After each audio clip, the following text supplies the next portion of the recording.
More changes could be on the way for Measure 110, the controversial drug measure approved by voters in November of 2020. Among the new rules suggested by legislators is the recriminalization of small possession of drugs to a Class C misdemeanor. KEZI 9 News reporter Julio Mora Rodriguez spoke with officials and experts, both for and against the measure, about what they think should be done.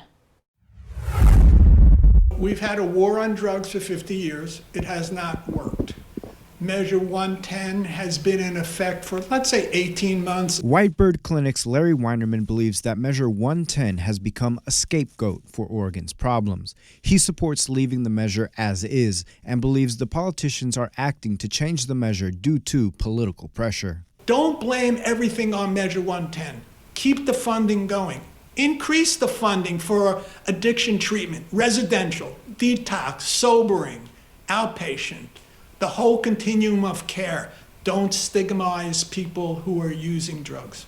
Weinerman believes it's still too early to judge whether Measure 110 has been successful or not. He says let's wait 5 years and evaluate then. He does not support a number of the sections in the new amendment to House Bill 4002, among them recriminalizing possession of drugs as a Class C misdemeanor. Apart from giving more funding to treatment centers and care, Weinerman would like to see more effort go into drug prevention and housing for people trying to get clean. So the message to youth and to adults has to be honest, which, yeah, drugs feel good, but it could ruin your life.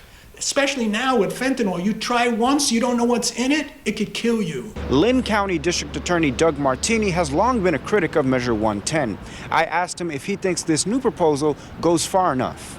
Making possession of methamphetamine, possession of heroin, cocaine, a C misdemeanor, that's snake oil. And that is not going to solve things.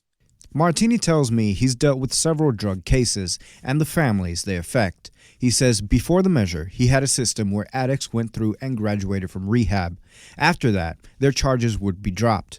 Now, in the Democratic proposal, there is a section about helping individuals into drug treatment. But Martini believes a Class C misdemeanor and the $1,250 fine that it carries is too lenient and that people won't take it serious. And so now what I find is folks aren't interested in going to my drug court because there's no carrot or stick that applies to them. The section Martini agrees with is the section on delivery. In November 2021, a decision by the Oregon Court of Appeals changed the definition. Now the state must show the sale of drugs was to a specific person. The delivery section would end that decision, which would help prosecutors go after someone who had the intent to sell drugs. When they did that, they significantly reduced our ability to prosecute delivery of drug cases. And so those would all be starts. The only thing both sides can agree on is that this amendment should be abandoned altogether, as they look for a different solution. Reporting in Eugene, Julio Mora Rodriguez, KEZI 9 News. Julio, thank you.